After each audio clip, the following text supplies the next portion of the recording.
Alright, we are recording for part 4 of Just Cause 2. And I don't need to say anything special. Didn't even remember what button to push to bring the map. It's not tab. It's not M. Okay, it is F1, it just didn't seem to want to do it. Sorry, no? Okay, that is.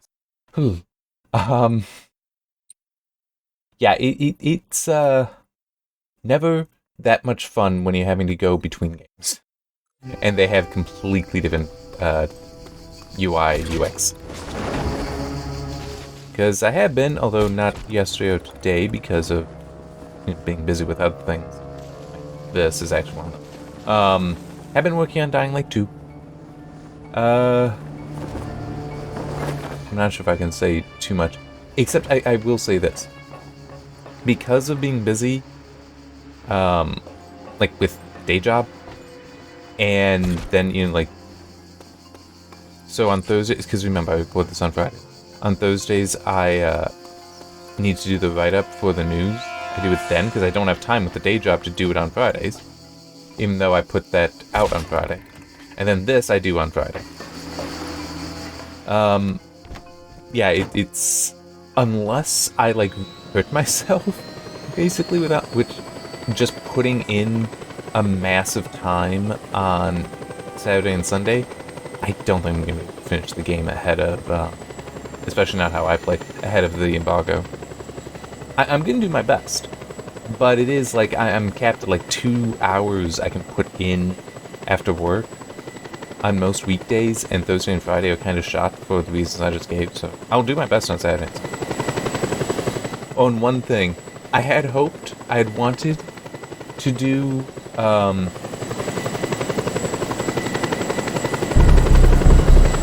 was thinking, do I want to try? Yes, I do. That's a fun helicopter, so I will do this. I had wanted to try to record, as I have with some other games before, heart rate and gaze tracking while playing Dying Light 2. Unfortunately, the game doesn't really seem to like that. So that takes 3 different instances of OBS, 1 for the game and 2 for the 2 overlays. And it kinda killed the, there is one of the miniguns there. Enemy located!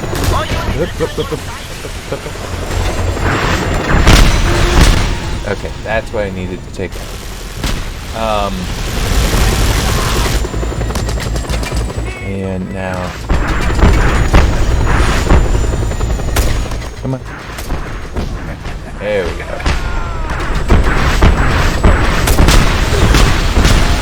See, this is what I mean when I say that this is a fun helicopter.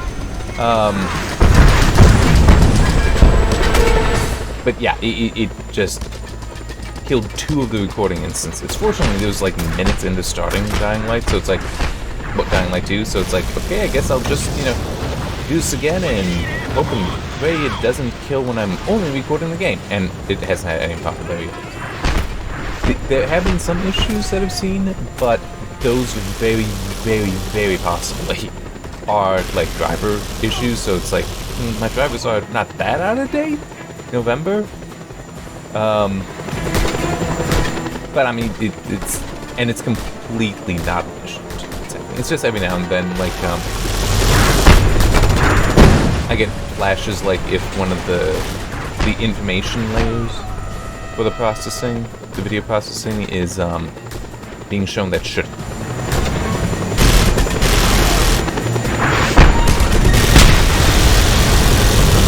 So it'll briefly show red or green. It's that doesn't make any sense there. Yeah, it's not an issue though. It is only a single flash and then it's done. Oh. We have a visual. Well. This is not good. Wow. I'm gonna die unless I can get right back into this. I did not realize I was that in danger. In danger, yes, but not that.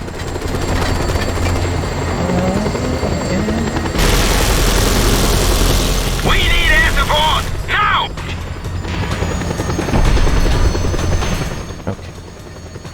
You know what? No. Well. Yeah, let's just go. This helicopter's getting beat up, eh? Let's just go and see how much I can use it once we get over there. Canal Air Force chopper arriving shortly.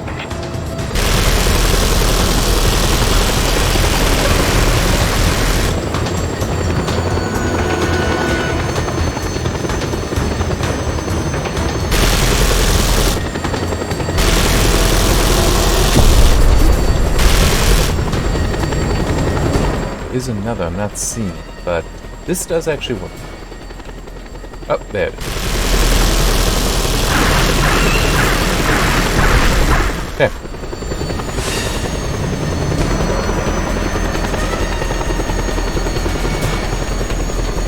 You can actually just like hang out if you go up high enough.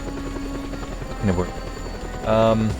So yeah, that's the update with Dying Light 2. I don't think I'm actually allowed to give impressions yet. Not until it goes live, so... Well, no, not until the embargo. The embargo is February 2nd, I think? But the game releases on February 4th. So, yeah, that is the first time in quite a while that we have had an embargo date not be released, which, and I know I've talked about this before, that is meaningless. A company deciding to do it that way, it is meaningful, because, I mean, that's just what some companies do. But it is meaningful, those companies that decide to give time before release, where there's a gap there, like this. Now, true, 2 days isn't that. I'm not gonna, I have no interest in trying to argue that point. But it is a statement of confidence. I believe, and I think most other people believe this as well, that if you're putting it out there for the professional critics, the reviewers, for their opinion to be out there, for that to be shared ahead of, the final pre-order time, basically, that's a statement of confidence. And I would be saying this even if I wasn't reviewing the game, by the way. If I just knew that there was that gap, that 2-day gap. Because I do think that is something that is present in the community and in the industry that you pay attention to. But as I said, it doesn't matter when it's the same day, because that's just like a default kind of embargo. Now I will say though, that it makes sense for a video game. It does not make as much sense for hardware. Like, when you've got the embargo for a piece of hardware is the day of release, it's like, these are $100 purchases, and you're making people have to, like, potentially pre-order or just, wait in line to try to get it immediately. When it's available, that doesn't quite seem kosher. I don't care who it is. Intel, AMD, Nvidia, don't care. You doing that makes me work. But at least with games, it's like, well, those are typically smaller. And also, there's nothing that, especially with digital release, you don't have to worry about running out. And while, yeah, there are the, exclusive pre-order bonuses, at this point, nothing is that exclusive. It just arrives, some months later. Hang on just a second. I need to get a drink. In 3 years' time, I will maybe get enough money to buy my own bedroll. Much better. Alright, so... yeah. Just have 2 things in it, but there's a third. But we have to do this first. Well, start this. Listen, Sir Dadu. I need your help urgently. One of my men has infiltrated the government customs operations for some time, but they're onto him. He will have to leave the country quite quickly. Can you please pick him up and bring him to an airstrip, where we have arranged to have him flown out? So the 2 things I got are rumor, at least, Get to the bridge! that NVIDIA, like, there is reporting, but it's, I don't think confirmed.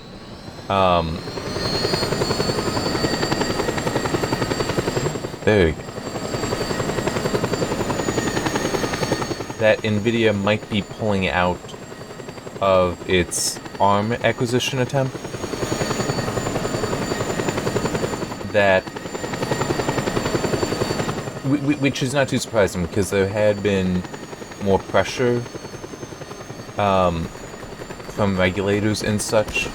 Please help! Over here! Whoops. Well, he's alright. You want to get in? He might not get in because it's a helicopter. It does see two. Excellent skills. Now, leave the bridge with our man. And... oh, come on. It does see two. Oh, fine.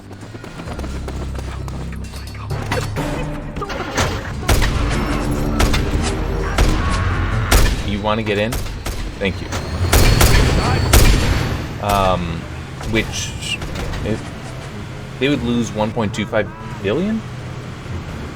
Yeah, billion, if doing that.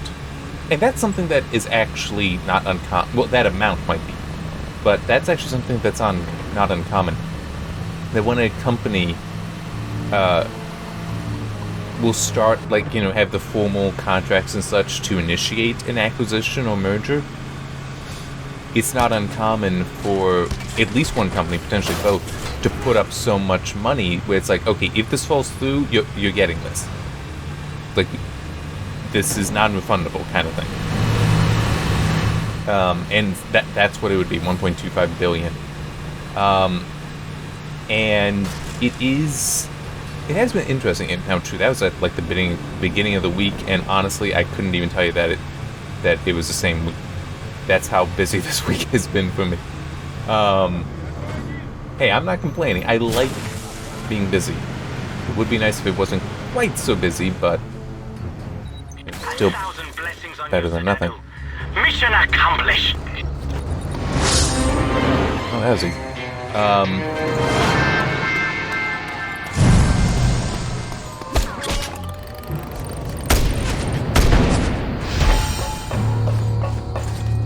Hang on. Let's do that.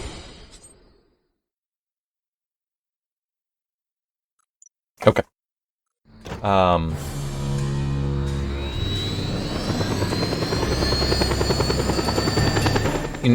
In just how some were like, oh, this is so, you know, some people react to like, oh, this is terrible because that acquisition would have been amazing and so positive everything, and other being like, good, because NVIDIA having that, you can't trust them to not abuse the position they would then find themselves in. Personally, I'm a little bit more on that side of it. That's like, this is kind of a good thing it's not going to happen, because NVIDIA's not... I don't think that I'd ever say they've shown themselves to be good stewards of open technology. I mean, they seem more than happy with where is it? Ah, there.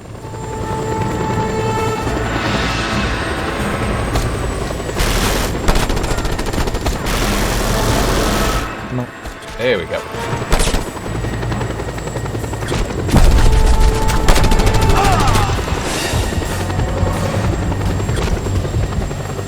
Three, 2, 1. Okay. Tough luck, compadre. Perfect. Now this is going to be so much easier.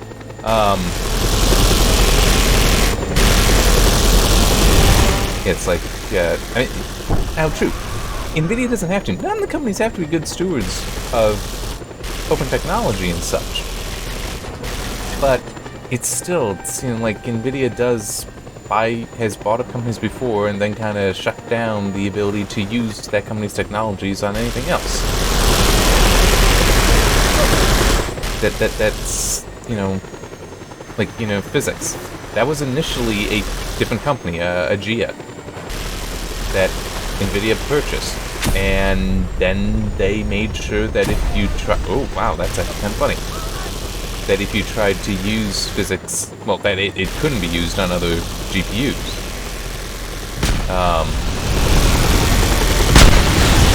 Yeah, and they also made it such that you couldn't pair together like an AMD GPU driving a display and an NVIDIA GPU doing that work, doing the physics work. They actually disabled that. Well, I mean, it's like they really didn't want other people to use it, and that was just eye candy. And you got something now in like ARM that is employed in how many different technologies that competitors to NVIDIA do use? Yeah, I mean, I don't really think that that's a good idea.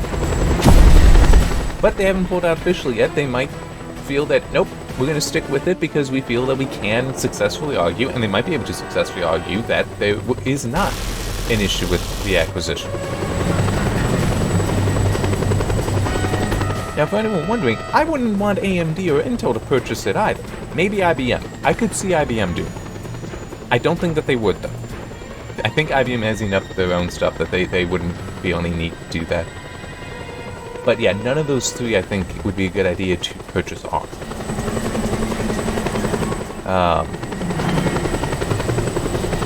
I'm also just thinking Microsoft would not be a good one either. That, well...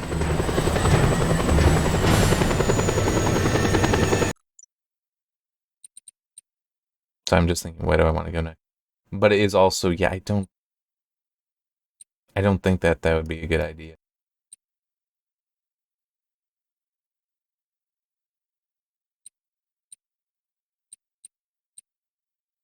No. Yeah, let's try heading. Wait. Oh yeah, I guess for whatever reason, it slipped my mind that I had guns on this. Backup team on the way! It's like Microsoft, that would only be good in that then you'd see deeper support for it in Windows, except Microsoft has been known to have to do the whole acquire to extinguish kind of thing. Yeah, so it's like that might not be or at least they're accused of doing that. I can't think of a specific example, but I don't doubt it. Yeah,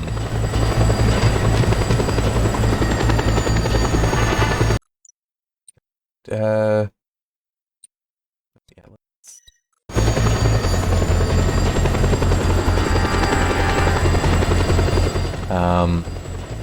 Just trying to think what else.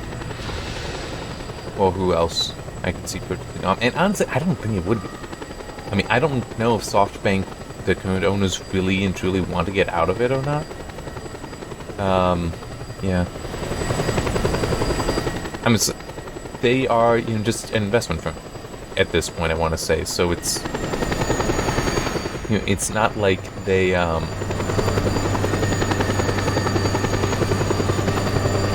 they have a vested interest in it. If it makes them money, they want to keep it, but they might also feel, you know what, we can make more money at this point if we sell it.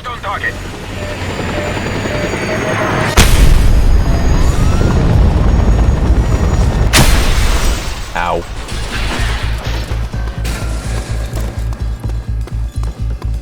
Civilians wearing gang colors are considered enemy troops. Shoot to kill.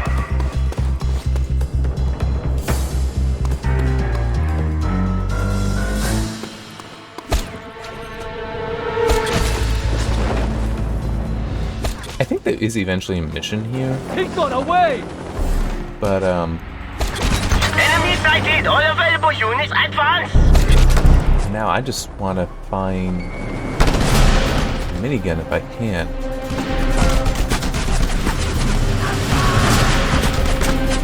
Oops, that's not good.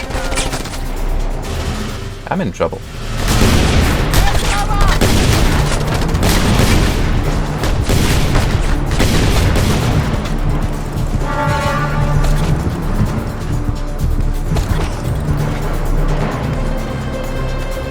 There might not be one here. I think there is. But I could be wrong.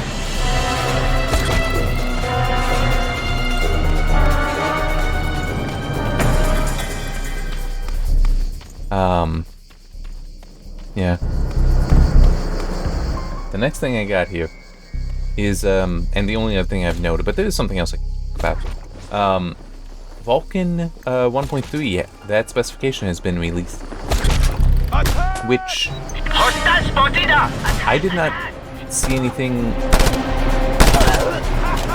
like about really and truly special features. Well, shouldn't put it like that. It's not like, you know, oh, DirectX 12 and we get, you know, ray tracing. It's not like that. At least it didn't seem to be from what I was seeing. And I'll be honest, I didn't read the whole thing because a lot of it was getting, like, you know, down dirty into details of graphic stuff that I don't fully understand. Like, one of the things that added would allow it to, make it easier to have things processed without subpasses and without putting things to the frame buffer.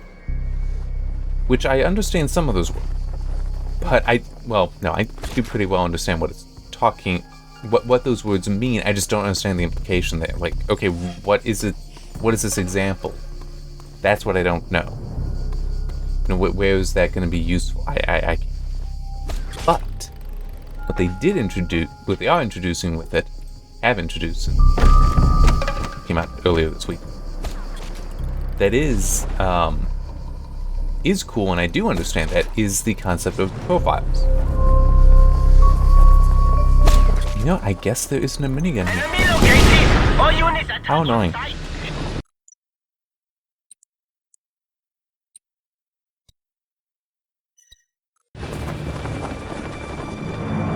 I'm insane. And if I can do this, I will. Oh wait, hang on.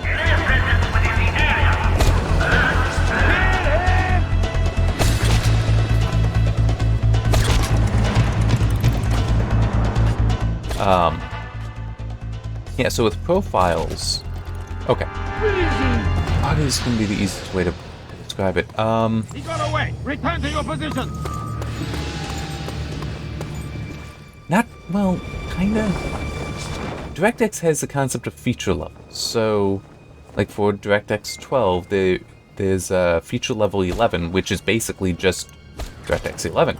It's all those features, but in DirectX 12, which has the advantage of being a low-level API.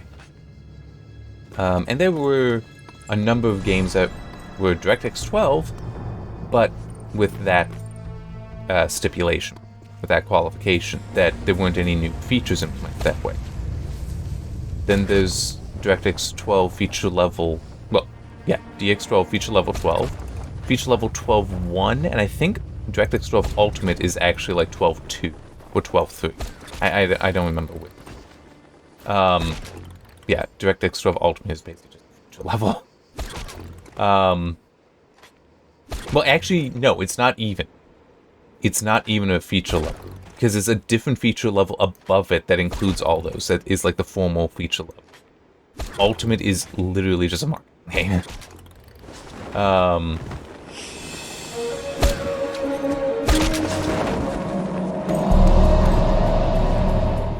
But anyway, the idea is so that you can, because the way Vulkan works is it's like a core API, but then built around that are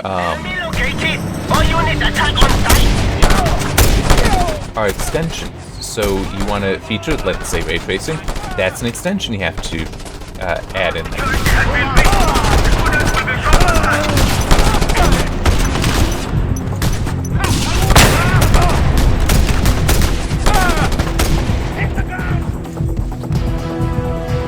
I'm not in good shape.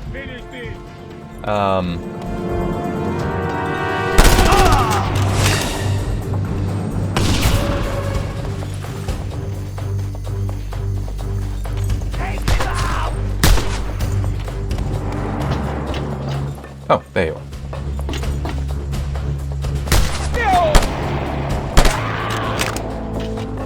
Need assistance!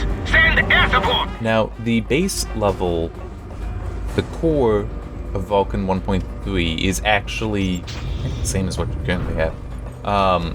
But what's important about it is it's actually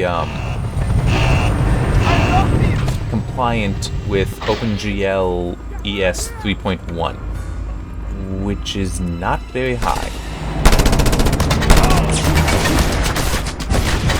Yeah, there's a reason I actually don't like doing it.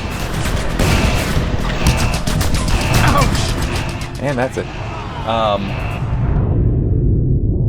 Now this isn't all that surprising, because Vulcan is meant to work on from smartphones up. So very low performance hardware that would have limited features, and up. What Profiles does is basically allows a standard system by which you can say, hey, I want this profile that will therefore include all of these different extensions. I'm not sure if there's really anything more to it than that. I mean, it's like that covers it kind of well. Why not keep trying for that?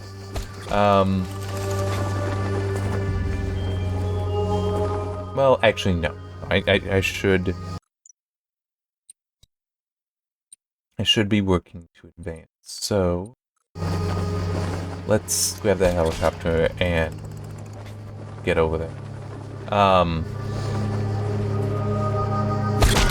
So yeah, you can do that, and it would also be helpful as far as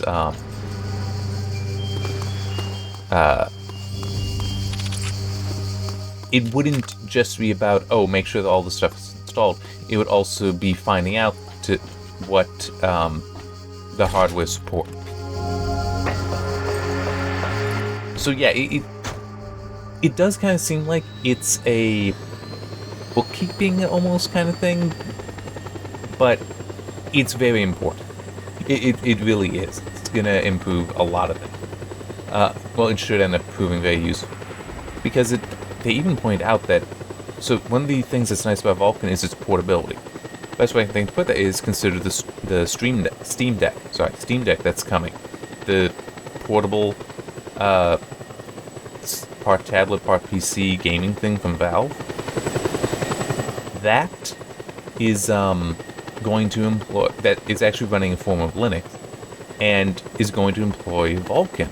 And all the Steam Play stuff that allows you to, play games on Linux, play Windows games on Linux, employ Vulkan for that, specifically certain translation, DXVK, and also Proton.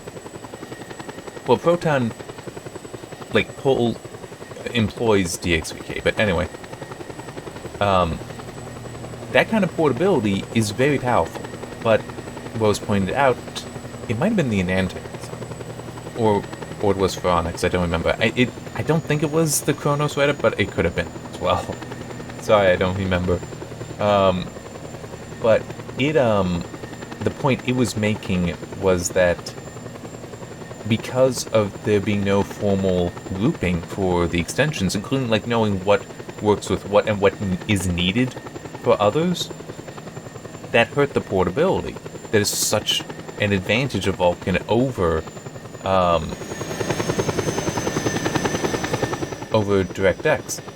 So I just want to get this pop up on the map. There we go. So, this change, this introduction of profiles, could really help with bringing that out even further, to improving the portability that's already there, but it's kind of messy. It's going to help clean that up. Only thing I got left that's on my mind talking about is Splitgate has finally reached its Season 1. That was actually yesterday that it released. Well, Thursday, since it was live on Saturday. And I played some, and it's I still enjoyed it. It's I haven't looked at the map maker yet, and I'm not going to, because Dying Light 2. It's bad enough. I lost yesterday for the write-up today because of doing this. And no, I'm not going to skip doing this. I like trying to do this stuff. I like trying to keep my schedule. But, I keep losing train of thought. I do want to look at the map builder. But, they do currently have in there, because, crap, what's the name? One of the maps they redesigned, and it's kind of weird to be being in there, because, like, I'll get used to it, but the design is just different enough that I kept finding myself getting lost in it. But it's coat of paint kind of difference, I'll say. I didn't notice anything functionally different. But it was still just a, where am I exactly? At times. But that's a me thing more than a game problem. But I did manage to do something that, well, I did something better than I've done before, but I have done it once before. I actually had a match where, well, once before I had a match that I managed to go 10-0. 10 kills, no deaths. And I managed to beat that this yesterday. Not this morning, but yesterday. I try to do one match a day because there's a, continued play bonus thing. And I actually managed to go 15-0. Now, true, this was a big head sniper, so yeah, it's a special kind of game mode, special kind of deathmatch, team deathmatch. The 10-0, was an actual just straight deathmatch, and I managed to survive the whole time, and my team also won. I mean, at 10, I didn't. Four players, you need 50 kills, so that's like 12.5 per player. So it's like, yeah, I came in under what I needed to contribute to do my fair share, you could say. But on the other hand, it's still, I contributed nothing to the other team. 10-0. This 15-0, I carried more. I did more than my fair share. I was pleased with You are new to the island, I think, my friend. It would be a scandal of great tragedy if you turned out to be a spy. I am a spy, just not for you. Well, not for your enemies. Kinda. Have you heard of Kampung Bahari, Serdadu? It is a most sacred village to us Yulas, as it is the final resting place of one of our most honored ancestors. I just remembered some things. Many young Yulas travel to Kampung Bahari to visit the shrine there, as I myself have done many times. Unfortunately, our vile devil of a president has no respect for the ancient history of this land, and has barricaded the village in preparation for demolition. He most likely wants to litter the land with yet another casino or resort. This cannot happen, Scorpio. You must help us reclaim what is rightfully ours. I did just remember nothing, and I should have noted. I thought to, and then forgot. Let my men take you there. Crisis 4 has been teased. Though it's labeled as just the 4th installment series, which I'm not actually sure if that's accurate. I mean, how do you count Crisis Warhead? Help us get to the far side of the village, where I will hack into the enemy communications and send out a broadcast to stand down. I mean, You does must it not keep me count alive, because it was Scorpio! like an expansion on Crisis 1, but it was standalone, so I don't know. I don't know how that is supposed to be counted. Curses! The entrance is heavily guarded! Scorpio, take care of the guards! The entrance is secure! Regroup Yulas! Yes. That'll come in handy.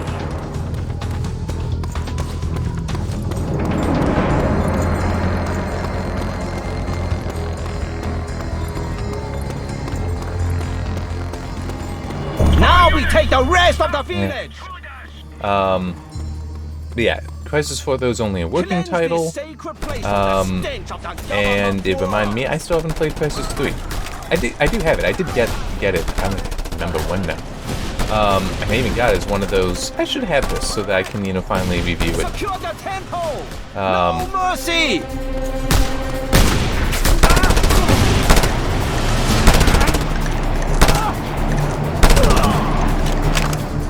But yeah, I just haven't gotten to it yet. And it would probably still be a while.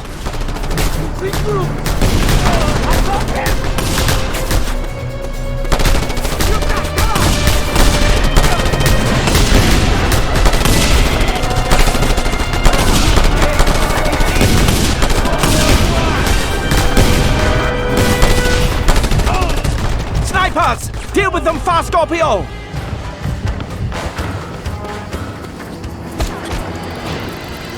Now we've got him!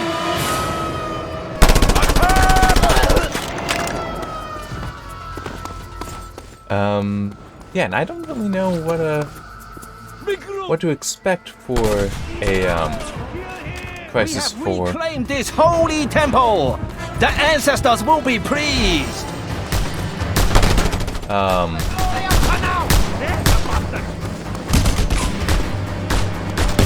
Why'd you say we reclaimed it when we clearly have not finished here?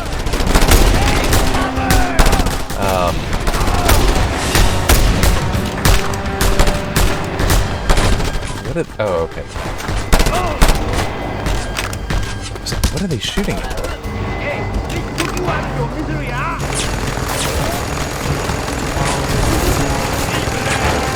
Well, I guess I know what I'm going to be getting soon. Gun by the shrine! Deal with it, Scorpio! We need air backup immediately!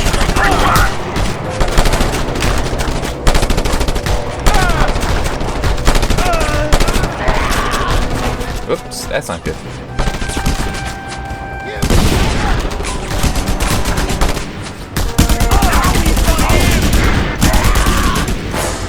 Ha! They cannot stop us!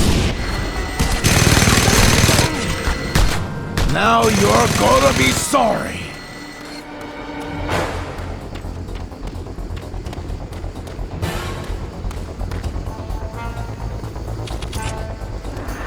Okay, this is it. Defend this position while I hack into their communications. Keep me protected, Scorpio. They send in reinforcements! Defend this position! Come on, come on, come on. There we go. Oh, that was unfortunate.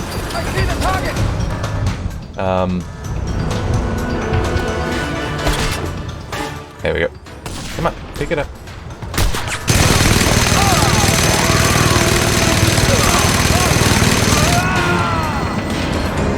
Yeah, I don't really know what to expect for it. I mean, in part because I haven't played Crisis 3. But, Scorpio, you better take care of the helicopter! but also just, even between Crisis 1 and 2, so many things change. One thing that would be neat, you know, Crisis 1 still can stand out for its graphics. Because it managed to do some things that, you know, is very The impressive. village is ours! And unfortunately, the remaster, not as good as you probably would have wanted. Not as good as I would have.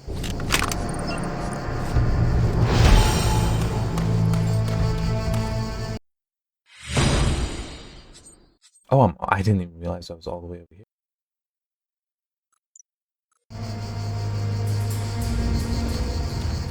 Let me take this. I'm gonna try to clear.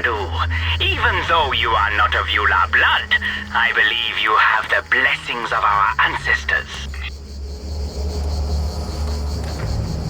There we go. Now we'll have Or- some fun. Yeah, there's also one back there.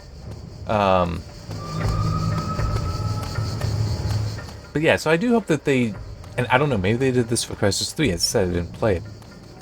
But, you know, push some boundaries of graphics, though preferably with better optimization. Because that's one thing I do remember being the case with Crisis 1, is that yes, it's very visually impressive for the time. But part of the reason why it's so hard to run is that some things are not that efficient. Yeah. I mean, what can you expect? They were also inventing some of the technology that you're not going to realize, oh, this will make it so much faster if we just do it this way when you're, you know, inventing. Again, the ultra-nationalist terrorist group, the Yula Boys, claim responsibility for a heinous act of violence. The small and innocent village of Kampong Bahari was attacked today by the tribal group, and everyone standing in their way of outlandish cries for justice and revenge was swiftly cut down with traditional mandaus, leaving the corpses to litter the village square. Oh. I can go.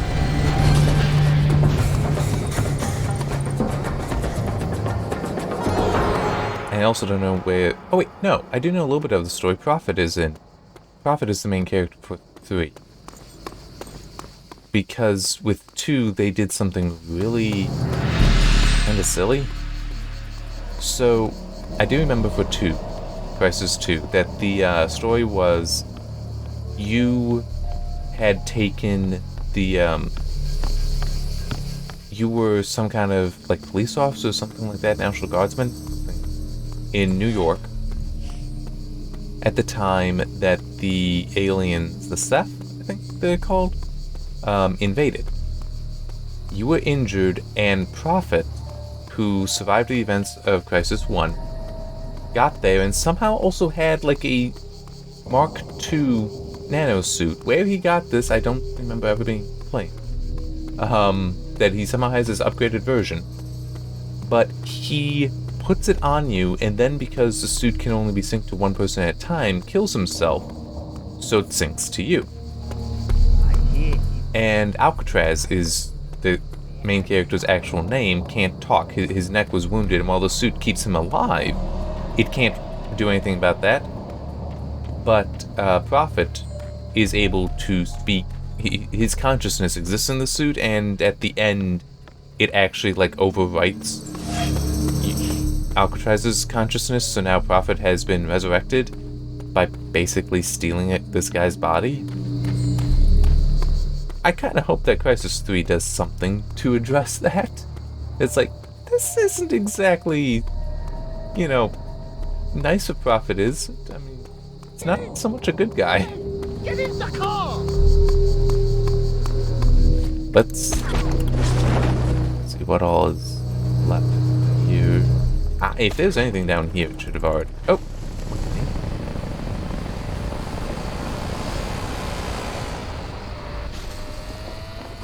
How do you like that? There actually is stuff right there. What I don't remember, though... Draft. It is. Okay.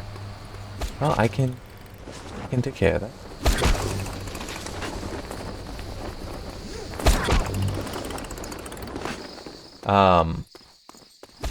But yeah, I mean, it's like, if you're the good guy, aren't you supposed to sacrifice to save the other man?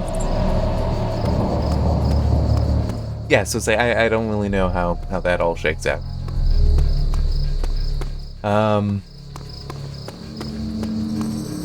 Plus, there's also the whole, you can't ever be free of the suit, so he also forcefully conscripted Alcatraz, who, yeah, was already, you know, somebody who, you know, was putting his life on the line, but it still is. Prophet, I think, got the opportunity to volunteer, as did Psycho and Nomad. We have reports of violence, sir. The main characters for Crisis Warhead and the original Crisis, because I said in order, and of course Prophet, who was the team leader. So it's like, yeah, I'm pretty sure that was volunteer. And now it's like, no, we're just making you do this.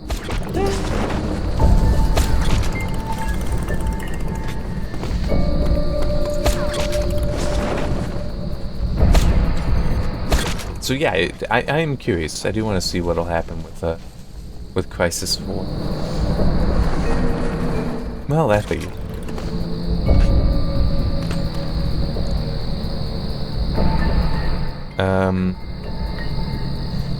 No. Okay. Boom. Oh. How do I... Don't remember how to trick. That's not it.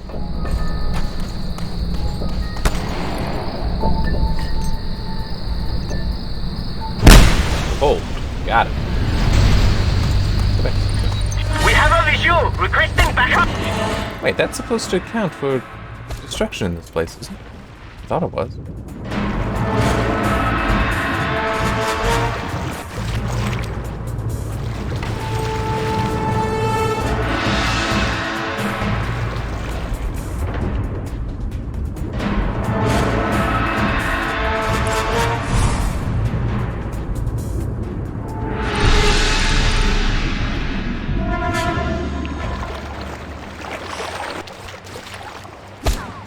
Yeah, I'm not sure what I'm missing here.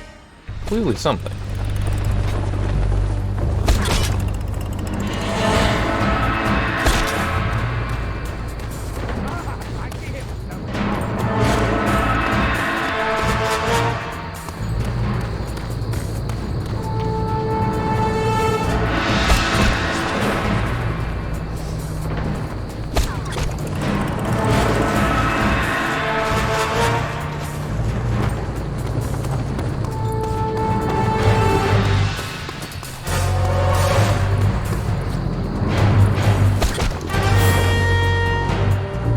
Oh, well, yeah, let me also talk about that. I don't know if EA will be publishing Crisis 4, but it was announced this week they are working on 3 new Star Wars projects. One is the next game in the Star Wars Jedi series, which the previous one was Fallen Order. The other 2, one is an FPS, and the third is a strategy game, which has me intrigued because Star Wars Rebellion is still one of my favorite classic strategy games. It's actually a 4X game, but it's like that's part of strategy. Yeah, I mean that game really did achieve some things that you didn't see then, and there are some games today that don't really have it either. Like how you could blockade as such a strategy. I would love to be involved in like resurrecting, well, in doing some 4X games, but it would be like designing some stuff, but it would definitely be okay, so here's this feature from 20 years ago, and we're gonna do it in this way that's better. I mean, it's like so, one of the things in Rebellion you could do was blockade planets, but all you had to do was put one ship in orbit. It's like, well, that's not fair. One ship wouldn't be able to blockade. So I would want a system that would basically, what would be the correct placement for these, for the different ships in order to, optimally block things, and have it be that, well, there's a call that there is a chance. Okay, so like with one ship blockading, you'd want it set up so that it can't be just nothing gets through, or half of that's right, or that half can run the blockade. You don't want to do that. That wouldn't be but you could have it where it's like, well, if you do 3 ships, then it's down to half. 4 ships takes it even further, and you get the idea. I would want that, and then also you'd want some sort of system to defeat that. It doesn't necessarily have to be all that complicated. The system to defeat it.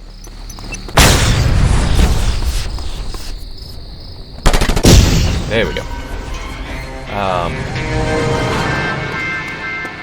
But it's, that is something that I would look into, that I would want to do, because that was an awesome thing. Because what I would do, a strategy that I had,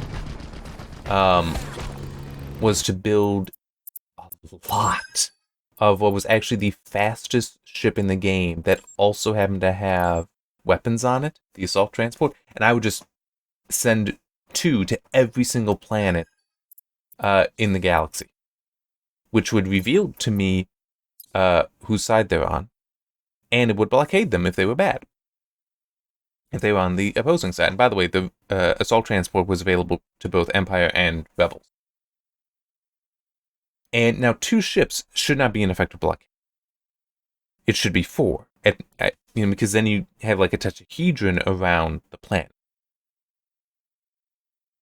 Oh, and part of the way that you could try to defeat that would be things like, setting it up so that you coming up with technologies to have much higher acceleration, so you have an easier time getting away, stealth potentially, but also what about like not exactly assisted launches, but like having one ship go up into the upper atmosphere. That's a big ship that's normally supposed to be there, and then it like releases a smaller one that's already farther out there, so it's able to take advantage, like a multi-stage system, but the first stage is concealed by being like just a planetary transport ship, but it drops off an interplanetary one that now has its full amount of fuel and is further away from the gravity of the planet, so it's able to just, burn that off very, very rapidly, and boom, it's out of there, so it has a higher chance of getting past the blockade. I would want to do systems like that, because Rebellion's blockade system was so awesome. You blockade all of your enemies' planets.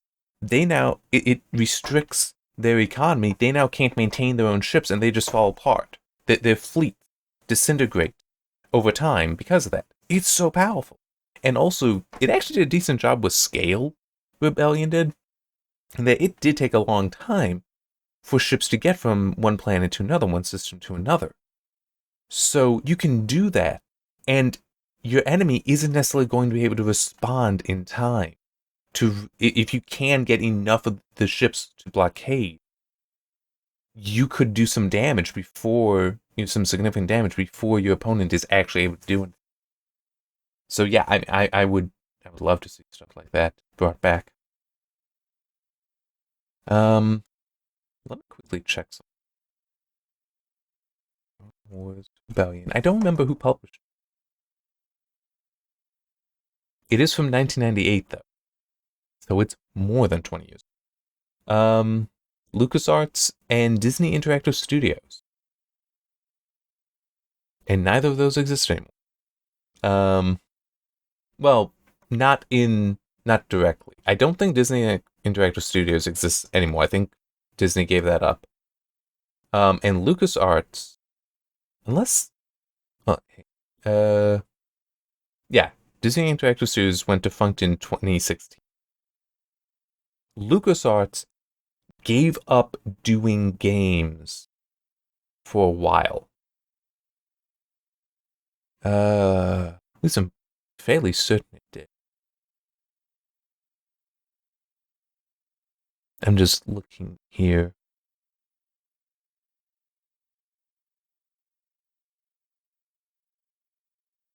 There's a 2021 launch. Zombies Ate My Neighbors and Ghoul Patrol. Okay. But there's a 2010, 2015 Star Wars Rebel Assault 2: The Hidden Empire. Star Wars Rebel Assault. Yeah, I don't remember, but I want to say LucasArts. Yeah, it wasn't that when EA got the license, got the exclusive license that LucasArts for gaming kind of shut down. And it was only after, I'm going by memory, and I could very easily be misremembered. But I think it was then that, or at least how some people portrayed it, was Disney was so upset, because this was at the time that Disney had purchased LucasArts, Lucasfilm, and all that. They were displeased with how EA was handling it, and then LucasArts was like reconstituted for handling the game stuff, so that's why you see that it's no longer just EA that does the stuff, though EA still is doing Star Wars games. Clearly, they have 3 new projects. But, yeah, I think that is how that worked, that there was a time when LucasArts wasn't doing games and then came back. And the developer, by the way, because those were the publishers, LucasArts and Disney Interactive, the developer was Cool Hand Interactive, which apparently only did this, at least according to the PC Gaming Wiki. Let's look that up.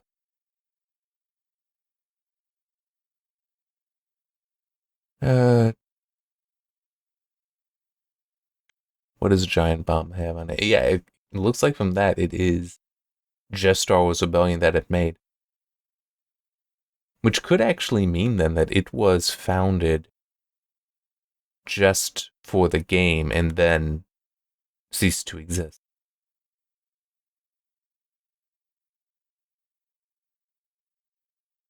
You see that in other industries, like some television shows, a production company is founded just for the television show, and once the television show is done, it's disbanded. I could believe that it was something like that, and it could have been an internal studio as well. Trying to think, where's somewhere that's an example of that?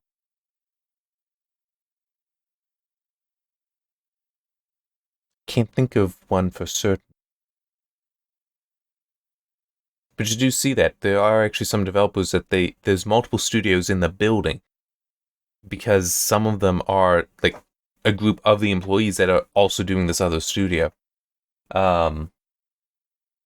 So sometimes, like, instead of company A doing it, company A-2 does it, but it's still all part of company A. Yeah, so, yeah, don't know. But anyway, it will be interesting to see what comes of that, those 3 games, which, early development has begun, which, well, I think it did say early development, or work has begun. Yes, the EA one said work. Crisis 4 said development. Development implies they're actually coding. Work could be with still storyboard. I was also referring to the 3 projects, though, but it is possible, and that's me just making stuff up. Well, not exactly making it up, but work could mean it's pre-production. Development implies actual production. So yeah, that will be interesting. See what comes of that, of those 3, of Crisis 4. Vulcan 1.3 will also be interesting to see what comes of that, because that could, along with the Steam Deck, and who knows, maybe some other things, you could see a better challenge to DirectX eventually. It's unlikely, because DirectX works, and it's what a lot of people know. But it's still, strengthening Vulkan is a good thing. You know, because competition is always good. I mean, look at what's happened with Intel and AMD. It's like, I mean, true, AMD is far more successful than anyone would have expected. But even when it was just, the Ryzen 1000, 2000 series, before you really had Intel struggling to advance for one reason or another, the inability to get 10 nanometer being one of those reasons. Even before that was really the case, that competition was enough to push Intel to do things they had not been doing for years. It's like, how many generations of Intel CPUs were basically the same architecture, just with increasing refinements, yes, but still not really novel. And even then, it's like the 7000 with Kaby Lake. It's like, yeah, 4 cores where they kind of topped off, and then Coffee Lake, was that the 8000 series? With that, oh, now we have 6 cores, and I want to say that when people did the clock for clock comparisons, it's like, yeah, the IPC was the same. It looked like they just stuck 2 more cores on. And then with the 9000 series, I want to say the 9000 did actually include improvement. I want to say that is the case, but it was still it felt kind of like they just stuck more cores on. Alder Lake, finally, innovation there. So now AMD is getting some competition, but we're not going to know until later in this year how AMD is able to respond. Which is also kind of silly, because it takes years to... It's like Alder Lake is out now. It'll be like, 3, 4, 5 years before AMD's true direct response to Alder Lake is out, because that's how long it'll take to design it. But it still is... It's Zen 4 you're going to compare against it, because it's like that's what, AMD started working on a year, let's say, because it's about a year difference between Alder Lake and that release.